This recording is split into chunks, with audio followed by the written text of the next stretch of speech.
Bila ku lihat bintang gemerlapan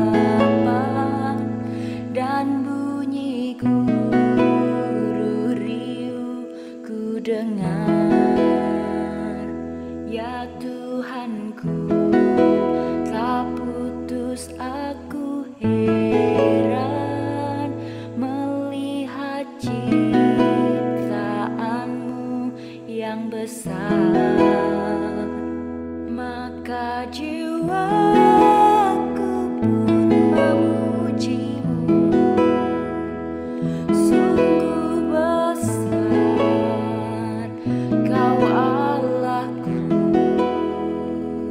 Maka jiwaku pun memujimu, sungguh besar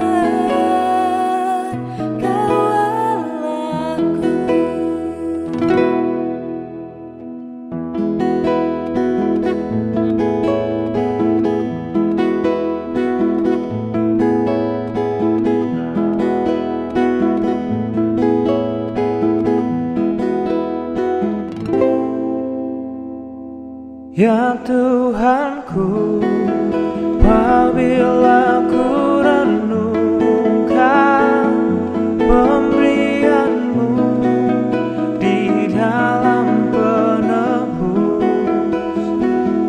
ku tertegun bagiku dicurahkan oleh Putra-Mu darahnya kudus.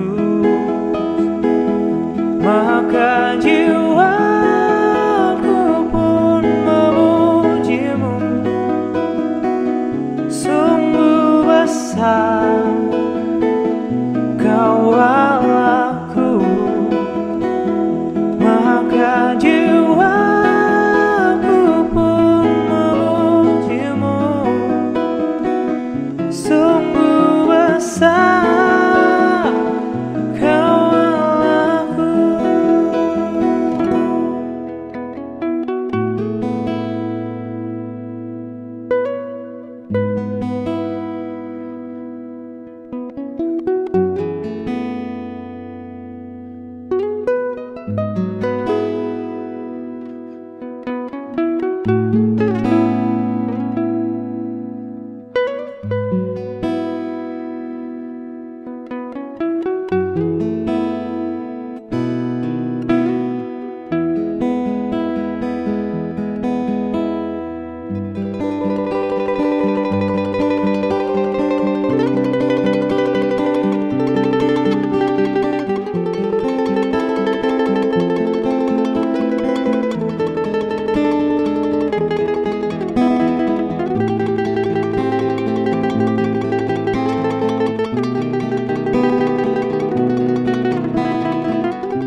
Apabila nanti Kristus memanggilku, sukacitaku amatlah besar, karena terkabullah yang kurindukan, melihat Dikau Tuhanku akbar. Maka jiwaku pun memujimu, sungguh besar Kau Allahku. Maka jiwaku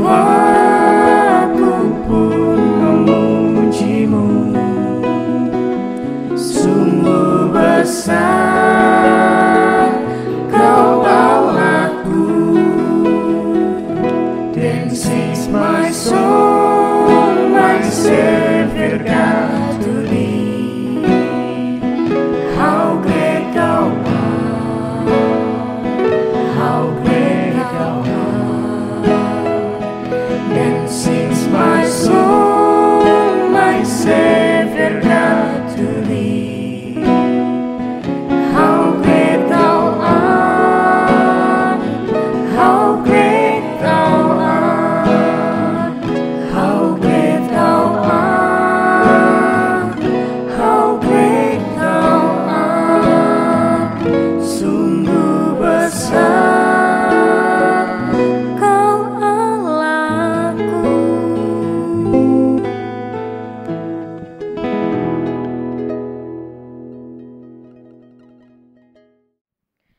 Saudara-saudara yang terkasih dalam Tuhan Yesus, hari ini kita memasuki Minggu Palma.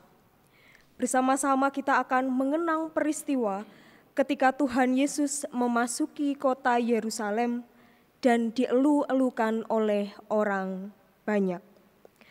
Perayaan ini ditujukan untuk memperingati sengsara Kristus. Yesus naik ke atas keledai dan berjalan menuju Yerusalem. Banyak orang menghamparkan pakaiannya di jalan. Ada pula yang menyebarkan ranting-ranting hijau yang mereka ambil dari ladang. Orang-orang berjalan di depan dan di belakangnya. Marilah kita menyambutnya dengan bersama-sama memujikan Kidung Jemaat 161, baitnya yang pertama, segala kemuliaan.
Diberkatilah dia yang datang dalam nama Tuhan.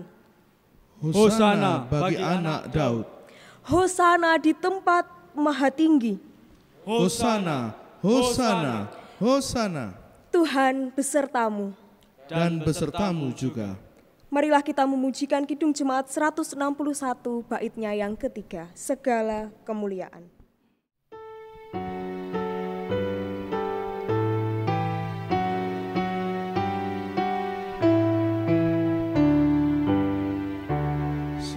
Segala kemuliaan bagimu penebus, suara anak-anak memuji di kau terus. Kaum Israel dahulu menghias jalanmu, kami mengeluhkan namamu yang kudus. Jemaat yang dikasihi Tuhan, hari ini kita bersama-sama diberi kesempatan untuk mengakui dosa dan kesalahan kita melalui pembacaan hukum kasih yang terambil dari Matius 22, ayatnya yang ke-37 sampai 40 yang berbunyi demikian. Jawab Yesus kepadanya, "Kasihilah Tuhan Allahmu dengan segenap hatimu dan dengan segenap jiwamu dan dengan segenap akal budimu. Itulah hukum yang terutama dan yang pertama, dan hukum yang kedua yang sama dengan itu ialah kasihilah sesamamu manusia seperti dirimu sendiri." Pada kedua hukum inilah tergantung seluruh hukum Taurat dan kitab para nabi. Marilah kita berdoa secara pribadi untuk memohon ampun kepada Tuhan.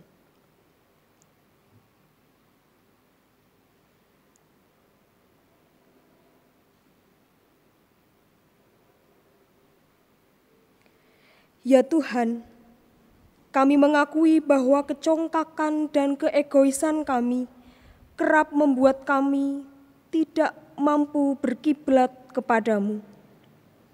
Saat Engkau memanggil, kami tidak menjawab. Saat Engkau memberi perintah, kami tidak menuruti. Saat Engkau memberkati, kami lupa berterima kasih. Ampuni kami ya Tuhan, dalam nama Yesus kami berdoa. Amin. Sebagai bentuk penyesalan kita, marilah kita memujikan Kidung Jemaat nomor 29, Di Muka Tuhan Yesus.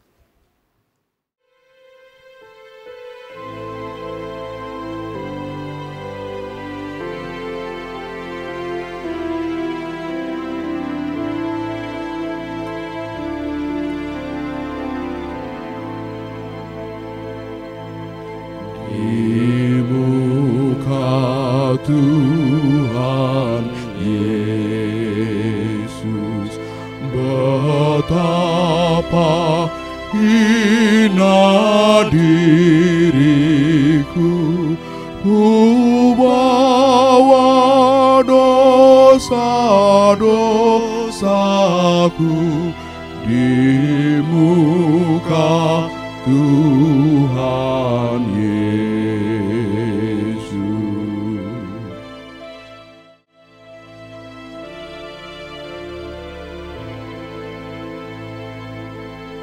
Di muka Tuhan Yesus tersungkur karena dosaku, ku buka kerinduanku di muka Tuhan Yesus.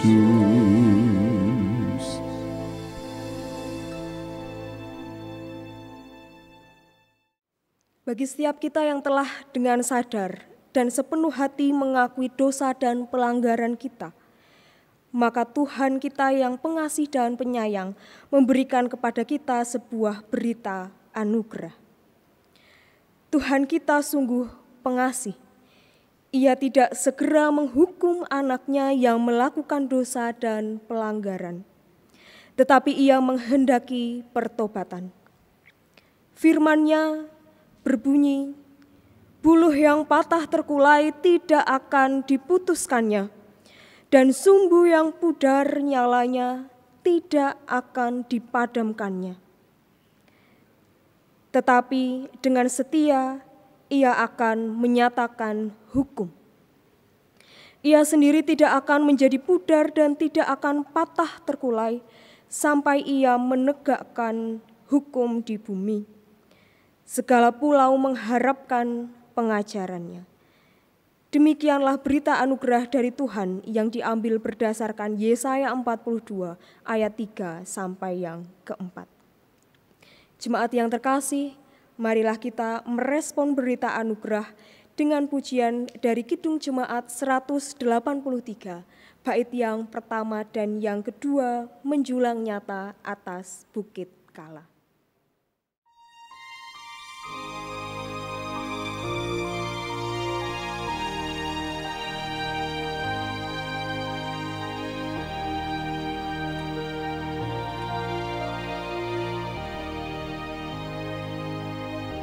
Menjulang nyata atas Bukit Kala, terang benderang salib-Mu Tuhanku. Dari sinarnya yang menyala nyata, mengancar kasih agung dan restu. Seluruh umat insan menengadah ke arah cahaya kasih yang mesra, bagai pelaut yang kara merindukan di ufuk timur pagi mereka.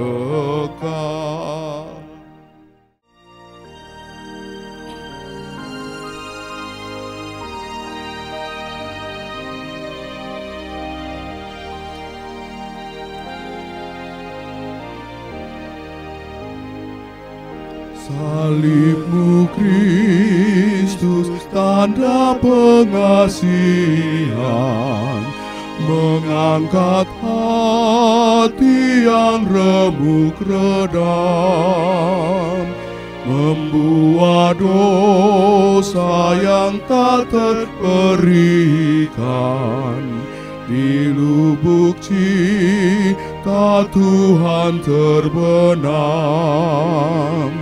Di dalam Tuhan kami balik lahir. Insan ternoda gini berseri, teruras darah suci yang mengalir, disalib pada bukit Kalvari.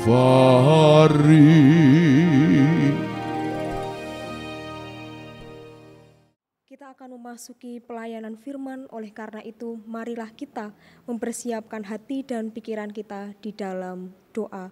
Mari kita berdoa. Allah sumber kasih, kami bersyukur karena penyertaan yang begitu luar biasa dalam kehidupan kami. Tuhan mengizinkan kami untuk boleh kembali beribadah pada hari ini. Terkhusus ya Tuhan, sebentar lagi kami akan bersama-sama merenungkan sabda firman-Mu. Tolonglah kami, mampukanlah kami, supaya kami dapat mendengar dan menyimpan dalam hati, terlebih-lebih firman yang kami dengar dapat menjadi pandu bagi kehidupan kami. Anak-Mu yang akan menyampaikan firman, kiranya Tuhan tolong, supaya apa yang keluar dari mulutnya, itu semua atas hikmat dan rahmat dari Tuhan saja. Berfirmanlah Tuhan, karena kami telah siap untuk mendengarkannya. Amin.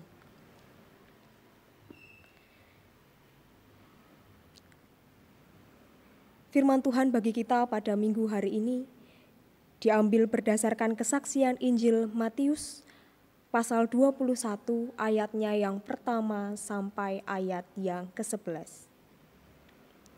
Demikianlah pembacaan firman Tuhan bagi kita sekalian. Lembaga Alkitab Indonesia memberikan judul Yesus dielu-elukan di Yerusalem. Ketika Yesus dan murid-muridnya telah dekat Yerusalem dan tiba di Betfage yang terletak di Bukit Zaitun, Yesus menyuruh 2 orang muridnya dengan pesan, "Pergilah ke kampung yang di depanmu itu, dan di situ kamu akan segera menemukan seekor keledai betina tertambat dan anaknya ada di dekatnya. Lepaskanlah keledai itu dan bawalah keduanya kepadaku. Dan jikalau ada yang menegur kamu, katakanlah, Tuhan memerlukannya. Ia akan segera mengembalikannya." Hal itu terjadi supaya genaplah firman yang disampaikan oleh Nabi. "Katakanlah kepada putri Sion, lihat, rajamu datang kepadamu. Ia lemah lembut dan mengendarai seekor keledai beban yang muda." Maka pergilah murid-murid itu dan berbuat seperti yang ditugaskan Yesus kepada mereka. Mereka membawa keledai betina itu bersama anaknya, lalu mengalasinya dengan pakaian mereka, dan Yesus pun naik ke atasnya. Orang banyak yang sangat besar jumlahnya menghamparkan pakaiannya di jalan. Ada pula yang memotong ranting-ranting dari pohon-pohon dan menyebarkannya di jalan. Dan orang banyak yang berjalan di depan Yesus dan yang mengikutinya dari belakang berseru, "Hosana bagi anak Daud, diberkatilah dia yang datang dalam nama Tuhan. Hosana di tempat yang maha tinggi." Dan ketika ia masuk ke Yerusalem, gemparlah seluruh kota itu, dan orang berkata, "Siapakah orang ini?" Dan orang banyak itu menyahut, inilah Nabi Yesus dari Nazaret di Galilea. Demikianlah firman Tuhan bagi perenungan kita pada hari ini.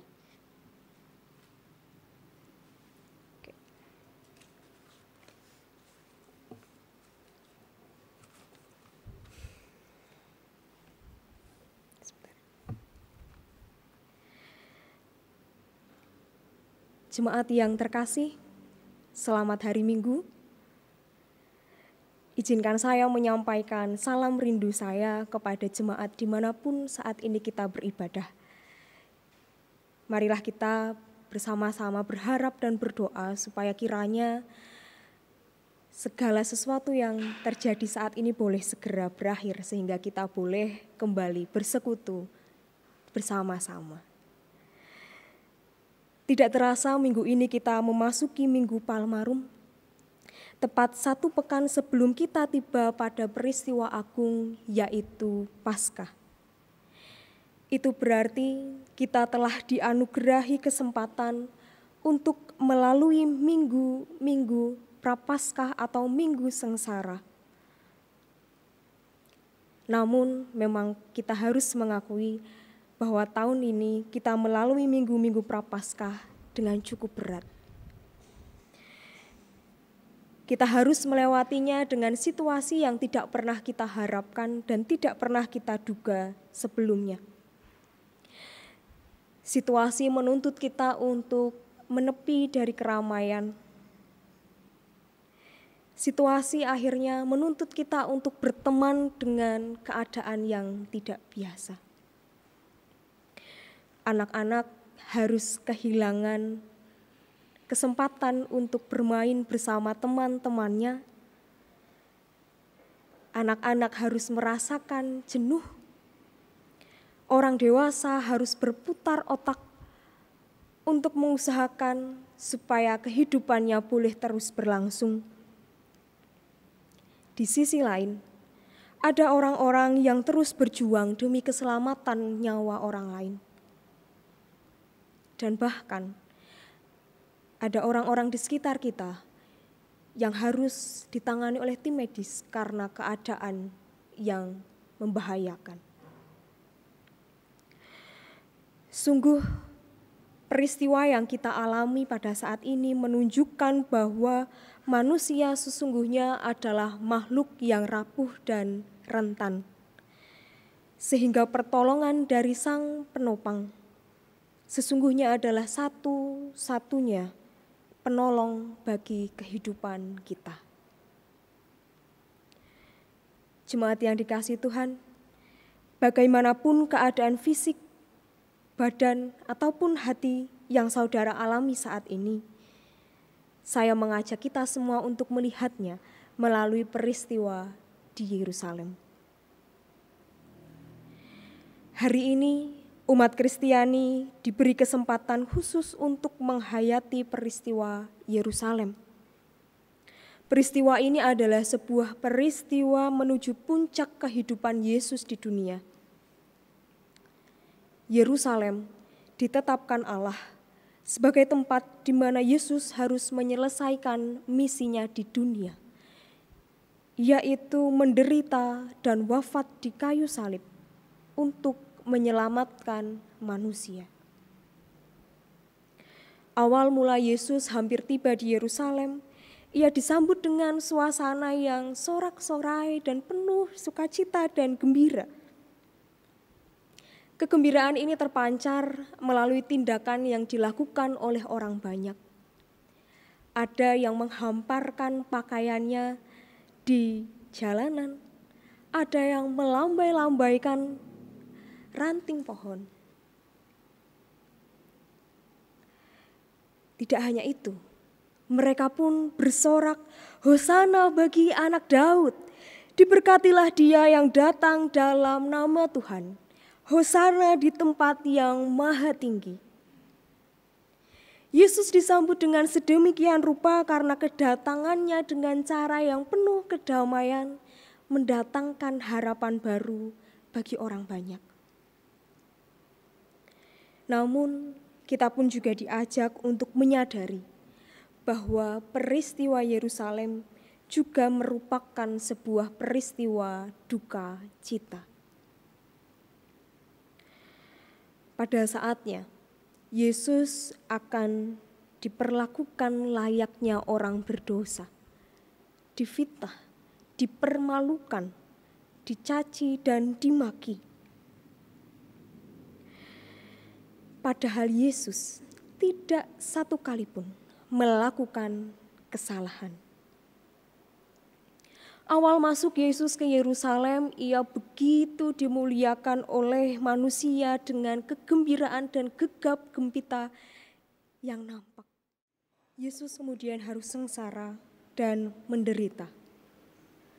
Tetapi justru melalui kesengsaraan dan penderitaannya, Yesus dimuliakan oleh Allah.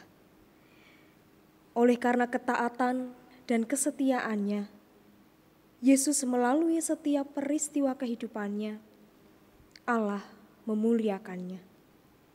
Jemaat yang dikasihi Tuhan, peristiwa Yerusalem bukan hanya sekedar peristiwa sukacita yang kemudian dengan begitu cepat berganti menjadi peristiwa kesengsaraan. Lebih dari itu, Yesus memaknainya sebagai sebuah peristiwa iman. Yesus menyadari bahwa segala peristiwa yang dialaminya ada dalam kuasa Allah. Semuanya ada dalam rencana Allah. Hanya oleh karena peristiwa penderitaan Yesuslah kemudian manusia beroleh keselamatan. Melalui keteguhan hatinya, melalui kerendahan hatinya dan ketaatannya, Yesus sudah memberikan teladan yang agung bagi umat manusia. Hal ini berarti peristiwa ini seharusnya menjadi peneguh bagi iman kita sebagai pengikut Yesus di masa kini. Melalui teladannya, Yesus mengajar kepada kita untuk turut menghayati kehidupan kita sebagai sebuah peristiwa Yerusalem. Kehidupan kita tentu diwarnai dengan beragam peristiwa, suka maupun duka, ramai maupun sepi, pujian ataupun cacian. Sesungguhnya kehidupan kita adalah sebuah peristiwa iman apabila kita memaknai bahwa segala yang terjadi ada dalam rancangan karya kasih Allah. Lalu pertanyaannya, bagaimanakah sikap hidup yang menunjukkan bahwa kita berserah penuh kepada karya kasih Allah? Dalam peristiwa Yesus yang dielu-elukan di Yerusalem, kita sesungguhnya juga menyaksikan peristiwa yang ironis. Orang banyak yang tadinya menyerukan Hosana bagi anak Daud dan menghamparkan pakaiannya dan menyambut Yesus sedemikian rupa adalah orang-orang yang sama yang nantinya akan mengatakan, salibkan dia. Orang banyak yang menghamparkan pakaian seharusnya menjadi simbol bahwa mereka siap untuk menyerahkan kehidupan mereka sepenuhnya bersama Yesus. Namun, dalam waktu yang singkat, sikap mereka semua berubah menjadi sebuah sikap yang keji. Mereka awalnya memandang Yesus sebagai sang pembawa damai, pemberi harapan baru. Namun kemudian mereka terhasut oleh pihak yang membenci Yesus dan berubah memandang Yesus layaknya orang pendosa, seorang penjahat yang penuh dengan kesalahan dan patut diadili. Sikap orang banyak yang demikian menjadi gambaran akan kehidupan iman yang tidak teguh. yang mengakibatkan orang banyak tersebut terjebak dalam kegembiraan fisik semata, namun sesungguhnya hatinya kosong. Orang banyak tersebut bergembira karena berharap bahwa kedatangan Yesus dapat memberikan kesejahteraan bagi kehidupan mereka. Kedatangan Yesus dapat menata kehidupan mereka menjadi kehidupan yang baru. Mereka percaya, namun dengan pamrih. Kita pun terkadang melakukan hal yang sama layaknya orang banyak ini.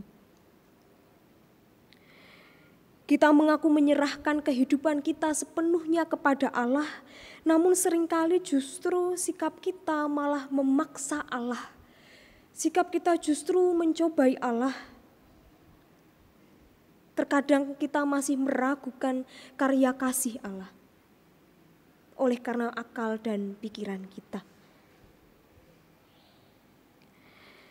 Kita mengaku bahwa rancangan Allah hadir dalam hidup kita, namun kita tidak pernah sepenuhnya menyapa dan melibatkan Allah di dalam rencana-rencana kita. Saat kita gagal, seringkali kita menyalahkan Allah. Saat berhasil, kemampuan dirilah yang ditunjukkan.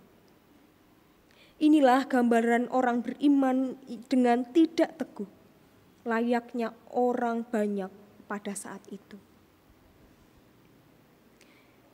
Jemaat yang terkasih, kehidupan iman yang sesungguhnya meneladan Yesus justru diperlihatkan oleh si pemilik keledai. Pada saat itu, keledai adalah binatang yang memiliki peran penting bagi kehidupan masyarakat. Kita dapat menyaksikan bahwa pemilik keledai tanpa berharap apapun, tanpa meminta apapun, dan tanpa mengajukan persyaratan apapun, ia menyerahkan begitu saja 2 keledainya, induk dan anaknya. Sikap si pemilik keledai yang dengan begitu saja memberikan apa yang menjadi miliknya, ini menjadi bukti bahwa ia mengerti jika apa yang dimilikinya akan dipakai oleh Allah. Si pemilik keledai beriman tanpa pamrih. Seperti keledai yang menjadi sesuatu yang berharga, sudahkah kehidupan yang kita anggap berharga ini kita beri tanpa mengajukan persyaratan apapun kepada Allah?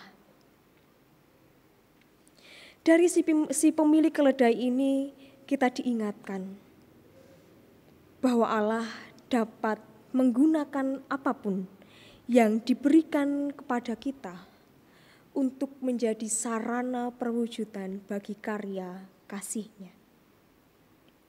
Tidak ada yang dianggap remeh dan tak berharga bagi Allah. Setiap kita dengan beragam kondisi yang kita alami saat ini, beragam situasi yang kita alami saat ini, Allah selalu memandang kita berharga. Jemaat yang terkasih, kehidupan kita adalah sebuah perjalanan iman. Oleh karena itu, setiap peristiwa yang terjadi, mari kita melihatnya sebagai sebuah peristiwa di mana Allah menghendakinya terjadi bagi kehidupan kita. Melalui peristiwa di Yerusalem, hidup kita hendak diperbaharui oleh Allah. Semangat keteguhan, ketaatan, serta kerendah hatian adalah semangat yang Yesus teladankan bagi kita sekalian.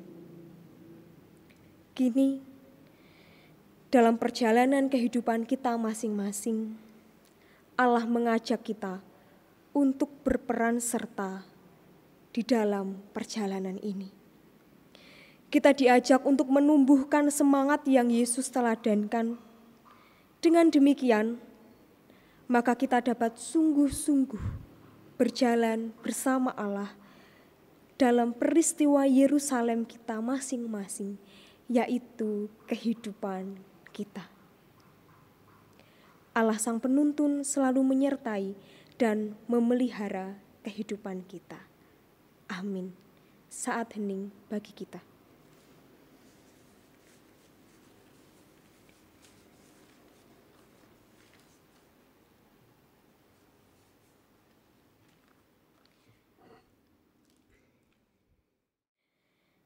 Jemaat yang terkasih, hari ini kita juga diberi kesempatan untuk mengumpulkan persembahan. Oleh karena itu, marilah kita nyatakan rasa syukur melalui pemberian persembahan. Firman yang mendasari persembahan terambil dari 2 Tawarikh 31 ayatnya yang ke-12a yang demikian. Dan dengan setia mereka membawa segala persembahan khusus, persembahan persepuluhan, dan persembahan kudus itu ke sana. Jalannya persembahan akan kita iringi dengan Kidung Jemaat 367, bait yang pertama dan yang kedua, Padamu Tuhan dan Allahku.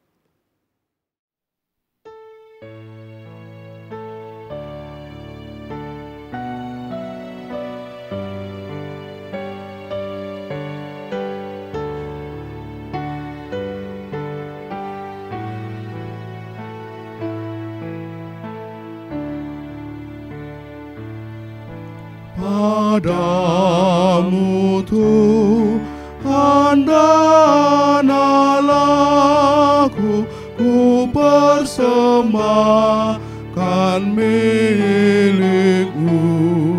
Darimu jiwa dan ragaku, hanya dalam-Mu ku leduh. Hatiku yang Engkau pulihkan, padamu juga ku berikan.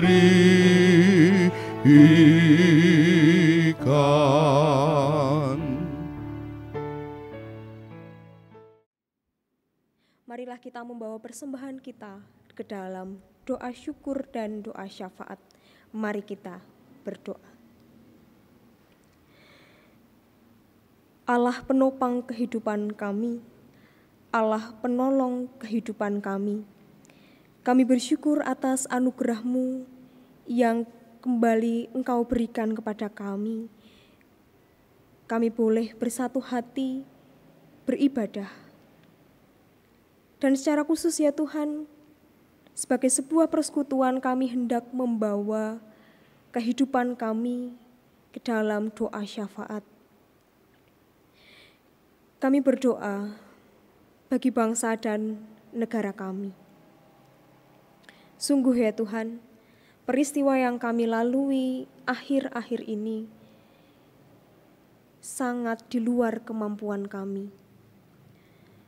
Tolonglah kami ya Tuhan, kuatkanlah kami dalam setiap peristiwa yang Tuhan izinkan terjadi bagi kehidupan kami. Tolonglah para pemerintah, tolonglah para tim medis yang saat ini berada di garda terdepan. Mampukanlah orang-orang yang secara khusus memberikan diri bagi keselamatan kami semua untuk boleh melaksanakan tugasnya sesuai hikmat dan penyertaan dari Tuhan. Kami berdoa ya Tuhan, sebagai bagian dari gereja-Mu, GKJ Mojosongo, Samirukun, dan Wonorejo. Situasi yang tidak dapat mempertemukan kami seperti biasa, tetapi kami percaya oleh karena anugerah dan kasih Tuhan saja, kami boleh terus mengobarkan semangat kami boleh terus mewartakan kasih kami melalui ibadat-ibadat yang kami lakukan di rumah kami masing-masing. Tolonglah kami ya Tuhan dalam semua peristiwa ini. Kiranya Tuhan juga berkenan menolong orang-orang yang telah memberikan diri bagi pelayanan di gereja kami. Bapak Pendeta, majelis, komisi, panitia, tim, karyawan gereja, koster, dan seluruh jemaat di tempat ini. Tolonglah kami ya Tuhan, kuatkanlah kami, teguhkanlah kami, agar dengan segala keterbatasan kami boleh senantiasa rindu untuk melayani Engkau. Kami juga membawa dalam doa saudara-saudara kami yang sedang dalam keterbatasan fisik, yang tidak dapat kami sebutkan satu persatu. Kuatkanlah mereka ya Tuhan, tolonglah mereka, sapalah mereka baik melalui tim medis, makanan maupun keluarga.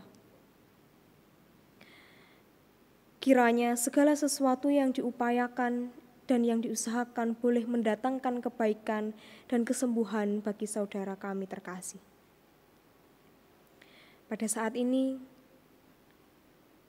kami juga akan menaikkan doa-doa secara pribadi kami yang demikian.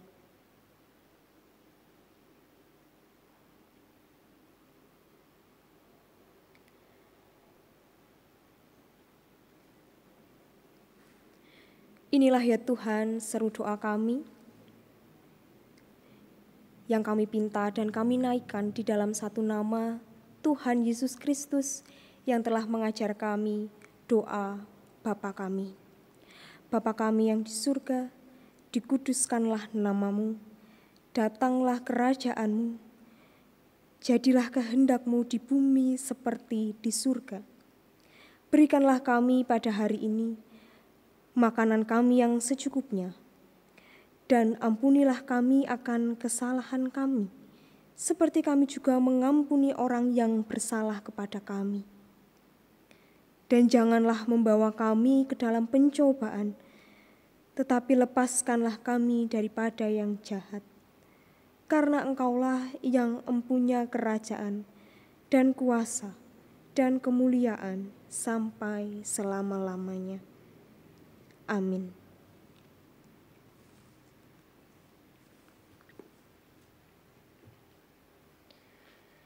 Jemaat yang terkasih, saya undang untuk bangkit berdiri.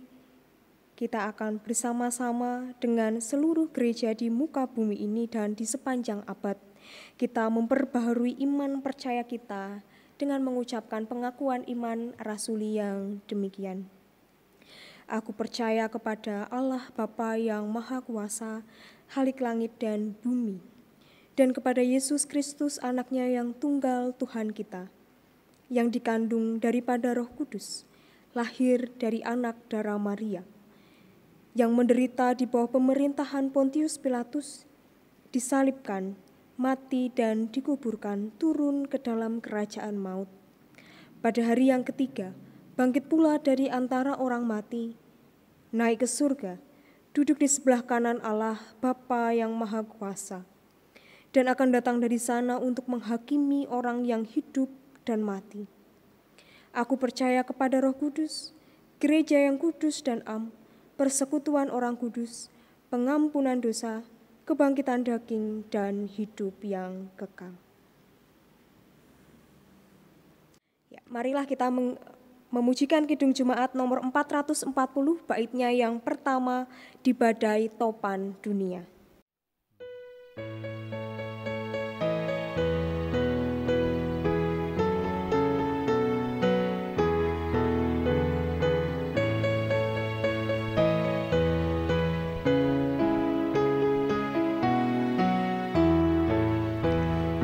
Badai topan dunia, Tuhanlah perlindunganmu.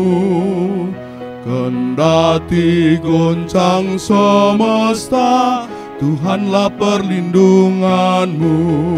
Ya Yesus gunung batu di dunia, di dunia, di dunia. Ya Yesus gunung batu di dunia, tempat berlindung yang teguh.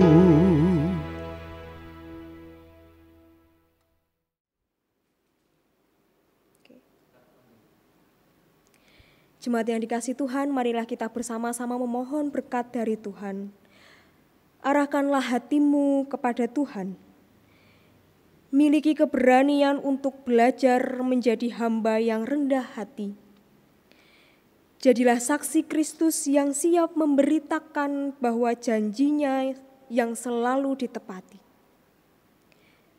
Oleh karena itu, marilah kita memohon berkat Tuhan. Tuhan memberkati engkau dan melindungi engkau. Tuhan menyinari engkau dengan wajah-Nya dan memberi engkau kasih karunia. Tuhan menghadapkan wajah-Nya kepadamu dan memberi engkau damai sejahtera. Amin. Marilah kita menutup kebaktian kita pada hari ini dengan menyanyikan Kidung Jemaat 375. Saya mau ikut Yesus.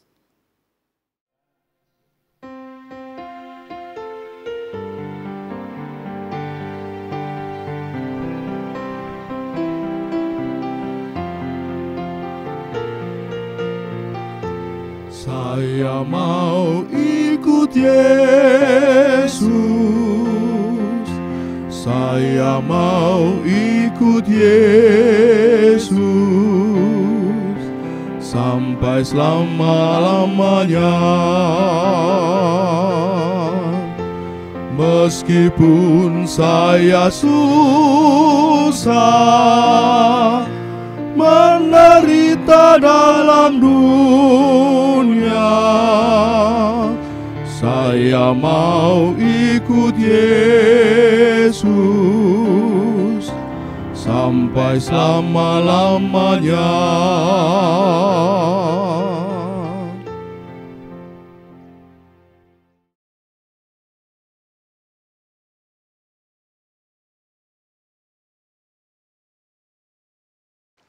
Jemaat yang dikasihi Tuhan Yesus Kristus, hari Minggu tanggal 12 April yang akan datang, selain kita akan memperingati kebangkitan Tuhan Yesus Kristus, kita pun diundang oleh Yesus untuk mengikuti perjamuan kudus Paskah.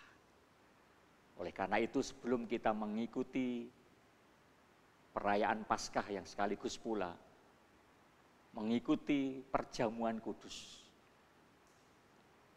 saudara dipersilahkan untuk menguji diri masing-masing dengan bertanya, apakah saudara mengakui dengan jujur dan tulus segala dosa-dosa yang selama ini dilakukan? Dan sungguhkah saudara mau bertobat, meninggalkan perilaku dosa, dan siap sedia untuk memasuki hidup yang baru? Dan sungguhkah saudara mau menjalani apa yang menjadi perintah Tuhan sesuai dengan firman-Nya? Saudara-saudaraku yang terkasih, saudara dipersilahkan untuk kemudian menyadari dan siap sedia untuk hidup penuh rasa syukur dan sukacita.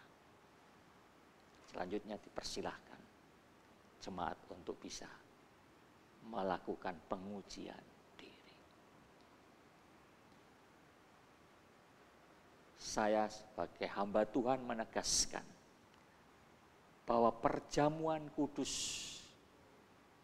diperuntukkan bagi semua jemaat tanpa terkecuali yang mau berkenan untuk mengakui segala dosa-dosanya, mau bertobat dan meninggalkan perilaku lamanya, memasuki hidup yang baru, dan mohon pertolongan Tuhan agar dimampukan melakukan apa yang menjadi firman-Nya. Oleh karena itu, saya akan mengajak untuk bersama-sama berdoa. Mari kita berdoa. Ya Tuhan, saat ini jemaat yang telah merindukan undangan Tuhan untuk mengikuti dalam perayaan Paskah dan sekaligus akan hadir dalam perjamuan kudus Paskah, telah melakukan pengujian diri. Maka berkatilah tekad hidup barunya, pertobatannya, agar perjamuan kudus Paskah tanggal 12 April yang akan datang membawa kehidupan yang baru dan menjadi berkat dan akhirnya mampu menjadi saksi Kristus akan kebangkitan Yesus untuk menyelamatkan dunia melalui kata dan perbuatan. Inilah doa kami, dan semua ini kami naikkan hanya di dalam nama Tuhan Yesus Kristus, Sang Penebus, Sang Penyelamat kehidupan manusia, mulai hari ini sampai selama-lamanya.